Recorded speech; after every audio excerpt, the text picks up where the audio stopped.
I found a pill bottle in my wife's car. Wrong name on the label. A man's name. Nobody I'd ever heard her mention.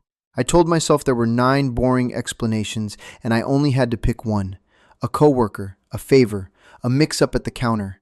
6 days later, I was standing in that man's living room, in a town I'd never had a reason to drive to, looking at a wall of wedding photos. My wife was in every single one of them. I wasn't. I've typed this out 4 times now and deleted it 3. Bear with me. I'm going to tell it in the order I found it out, because that's the only way it makes any sense at all, and because if I skip ahead, you'll think I was an idiot for not seeing it sooner. Maybe I was. You can decide. My name's Marcus. I'm 36. I do estimates for a commercial roofing outfit, which means I spend most of my week on ladders measuring things that are about to leak. Kara and I met 6 years ago at a friend's cookout. She was standing by the cooler explaining to somebody why medical billing is the most fascinating job in the world, completely deadpan, and I laughed, and she looked over like she'd caught a fish. We were married 11 months later. She said she hated big weddings. Her family was, and this is her word, complicated. Her parents were in Arizona, and they talked twice a year. So we flew to Nevada on a Thursday, got married by a woman named Roberta, who had a cough drop in her cheek the whole ceremony, and had steak afterward. I have exactly 4 photos from my wedding day. That used to make me a little sad. Now it makes me feel something I don't have a word for. Here's what our life looked like, and I want you to see it the way I did, because it was good. I'm not going to pretend it wasn't. She kept her name, Rhodes. Professional reasons, she said, and by the time I might have minded, it had stopped being a thing. She kept her own checking account, so did I. We had a joint one for the house and the bills, and it was fair and it worked. She stayed on her own health insurance instead of joining mine. I offered twice. She said hers was better and cheaper, and honestly, mine was garbage, so I let it go. She worked from home 2 days a week and went to the office 3. She visited her mother most Saturdays, an hour out, she said, in a place called Ashfield, and no kids, not never, just not yet. Every year or so we'd circle it, and every year she'd say she wasn't ready, and I'd say okay, because I loved her and there was time. The last thing, and I need you to remember this one. Last spring we took out a line of credit on the house to redo the kitchen, $38,000. Kara handled the contractor because I'm on job sites all day, and she's better on the phone than I am. The kitchen never got done. There was always a reason. Back-ordered cabinets. The guy's mother got sick. He took a bigger job in the city and would be back in 6 weeks. For a solid year, I lived with a half-torn-out kitchen and complained about it to anybody who'd listen, and I never once picked up the phone myself. I want that on the record. I was not a suspicious man. It started with her phone, which I know is the most cliché sentence in the world, so let me be specific about it. She didn't change her passcode. She turned off Face Unlock. That's what got me. Face Unlock is the lazy option. Switching to a PIN is a decision you make on purpose, and you only make it if there's a scenario in your head where somebody holds the phone up to your face while you're asleep. I noticed. I didn't say anything. I filed it. Then the Saturdays got longer. 9 to 1 became 8 to 5. Her mother needed more help, she said. Her mother was 81 and stubborn and wouldn't move. Then the smell. She'd come home Saturday evening smelling like a building. That specific hospital hallway smell. Industrial hand soap and warm linen and something underneath it that's almost sweet. It's not perfume. You can't buy it. You get it from being inside a certain kind of room for a certain number of hours. I asked once. She said her mother's care home smelled like that, and she'd stopped noticing. Reasonable. Everything she said was reasonable. That's the part people don't understand about being lied to well. Nothing feels like a lie. Everything feels like an answer. The cash was next. I only found it because I was pulling statements for our taxes. $200 cash every other Friday.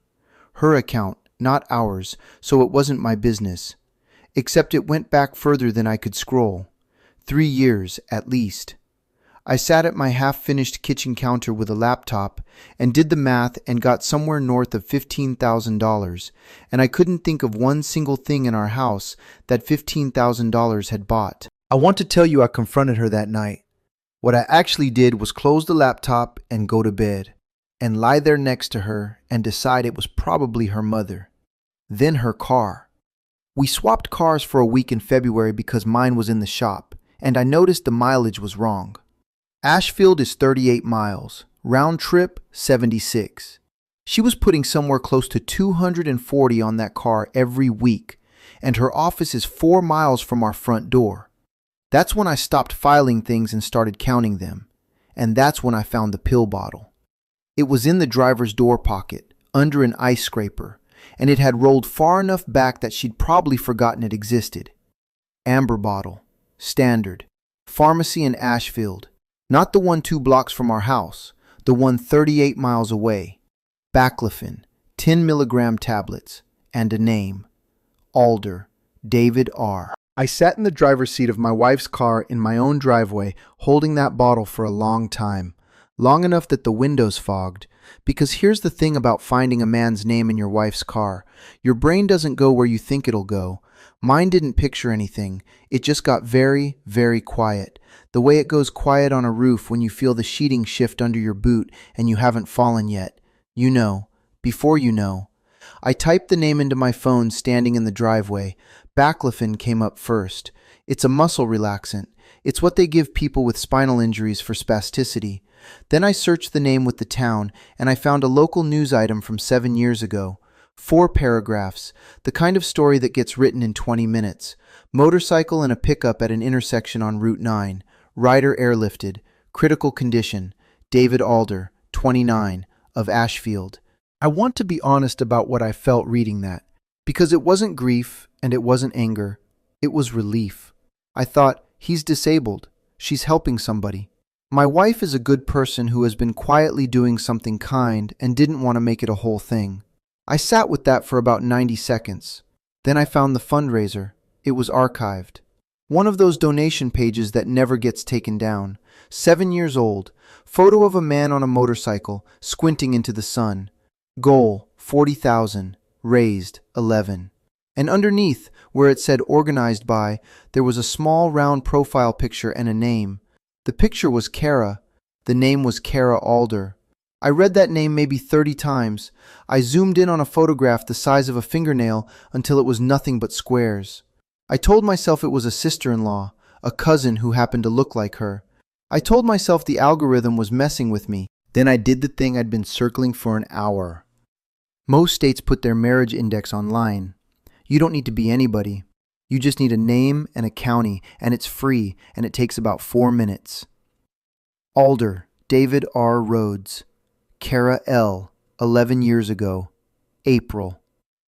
I searched the divorce index next. Nothing.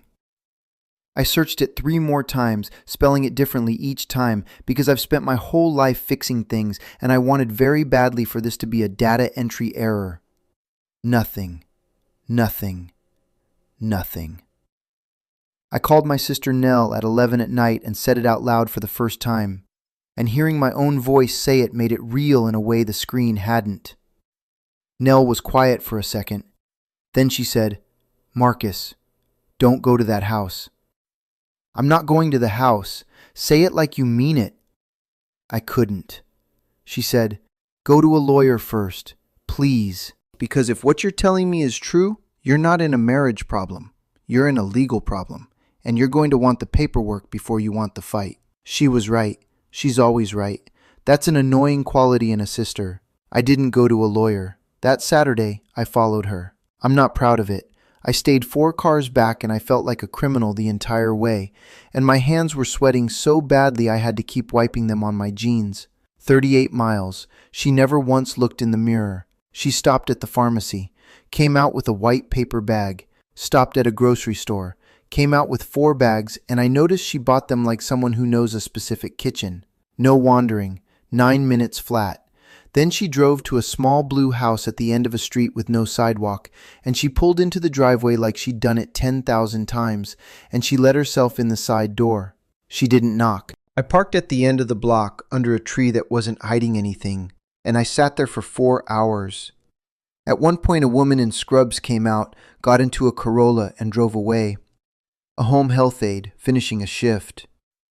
Around 3, the front curtains were open and I could see into a living room.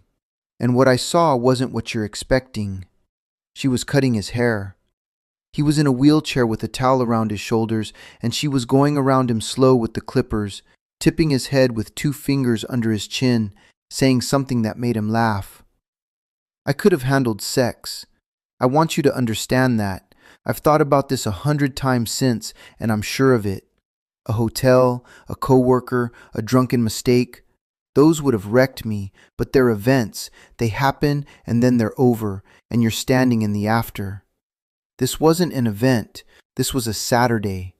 This was a routine so old it had worn a groove. Somebody knew exactly how he liked his haircut.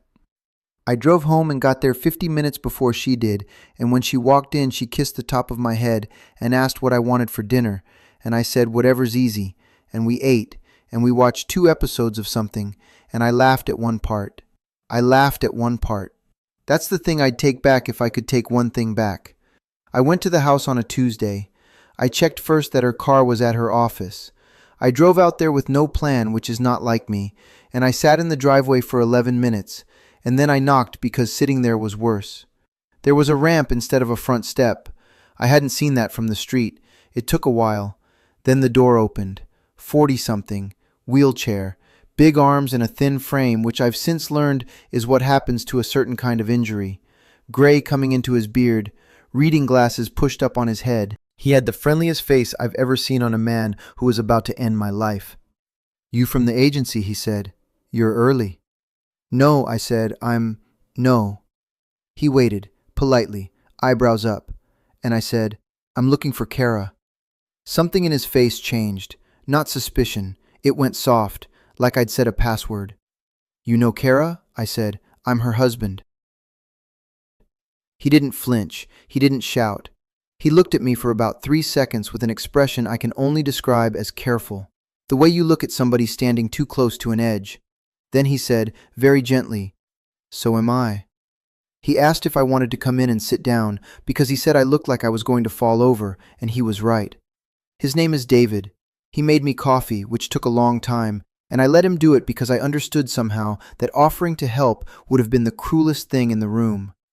The living room had a wall of photographs, their wedding, her in a green dress, not white, laughing with her hand up, him standing. That's what got me. Him standing. Before. And newer ones. Him in the chair, her on the arm of it, a beach, a birthday, a Christmas tree with a paper crown on his head. One of them was 3 years old. I know because it was the same weekend as my father's funeral, and she'd been there. She'd stood next to me in the rain, and 4 days later she was on a pier in a photograph with somebody else's arm around her waist. Then David said the sentence that took the last of it. He said, "She talks about you, you know." I said, "She does?" "Sure, Marcus, the roommate." I said, "The what?" And he explained it to me, kindly, in the tone of a man who thinks he's confirming something ordinary. Kara had told him that her billing job was 90 minutes out, that gas and time made the commute impossible, that there was a guy from work, Marcus, with a spare room, and she rented it Monday through Thursday, and she came home to David on the weekends. For 5 years. She'd told him she was sorry about it every time. She'd told him it was temporary. She'd told him that when the money got better, she'd stop. He said, "I feel guilty about it constantly. She loses half her week to that room." He said, "I've always been grateful to you, honestly, whoever you were." And then he said the thing I still hear at 2 in the morning. He said, "We did our anniversary in March. First trip since the accident. Little cabin, 2 nights. The whole thing was accessible. She planned it for a year. March. In March, my wife told me she had a billing conference in Denver. I helped her pack. I got home at 4. She got home at 6:40. I'd put the pill bottle on the kitchen counter, standing up, right in the middle, in the half-finished kitchen with the cabinet doors still leaning against the wall where they'd been for a year. She came in with her bag on her shoulder. She saw it. And she stopped. Not a flinch, not a gasp. She just stopped moving. The way an animal does when it hears something. And she didn't put her bag down, and she stood there in the doorway of her own house for a long time. Then she said, "Okay." Not, "What's that?" Not, "Who's David?" Just, okay. 5 years, and her first word was okay. I said, I went out there. She closed her eyes. I said, he made me coffee. Marcus, you cut his hair. Marcus, please let me. Are you married to him? Silence. Kara, are you married to him? And she said, if I divorce him, he loses the insurance. That's it. That's the whole defense. She'd clearly had it loaded for years because it came out smooth, like a thing she'd said to a mirror. She started talking fast then. The accident. His policy was through her employer. The care he needs is $900 a week and change, and the state programs have a waiting list you measure in years, not months. If she divorced him, he'd lose coverage, and he'd lose the home aid, and he'd end up in a facility, and he'd made her promise, and she'd promised. And you know what? Every word of that was probably true. I said, then why did you marry me? She didn't answer. I said it again, and she said, because you asked. I asked her about the money. She told me the truth immediately, which somehow made it worse. The $200 every other Friday went to the aide's cash hours, the ones insurance wouldn't cover. Then I asked about the kitchen, and she looked at the cabinets against the wall, and she said, there was never a contractor. $38,000. His medical debt, his ramp, his bathroom conversion, the cabin in March. I'd signed the paperwork myself. I'd sat at a desk and signed my name in 3 places and shaken a woman's hand.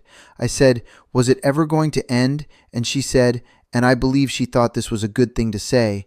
I believe she thought this was the loving version. She said, he's the one I couldn't leave. You're the one I chose. I asked her to leave. She asked where she was supposed to go, and then heard it, and answered it herself, and went and packed a bag. At the door she turned around and said, you would have said yes. I said, to what? She said, if I'd told you at the beginning, all of it, you would have said yes. The worst part is that she might be right. I'll never know now. She took that from me too. Here's how it ended legally, and it's not what you think. You don't get divorced from a marriage that wasn't legal. You get an annulment. The state doesn't say your marriage is over. The state says your marriage never existed. The letter came in April. There's a phrase on it. Void ab initio. Void from the beginning. 5 years.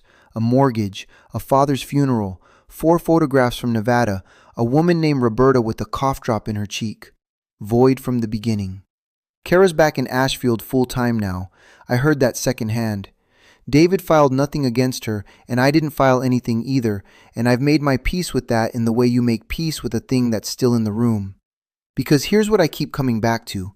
When I stood up to leave his house that Tuesday, when I was in the doorway with my keys already in my hand, and he'd worked out what was actually happening, and I could see it landing on him in real time, the whole architecture of his last 5 years coming down. He didn't ask me if she'd lied to him. He didn't ask what she was like with me, or how long, or whether I'd known. He looked up at me from that chair, and he asked one question. He said, is she happy? I said I didn't know. I still don't. But I think about the 3 of us sometimes, and the arithmetic of it, and it always comes out the same way. He lost a wife who was never fully his. She lost 2 lives she couldn't hold at once. And me? I didn't lose a marriage. According to the state of Nevada, I never had one to lose.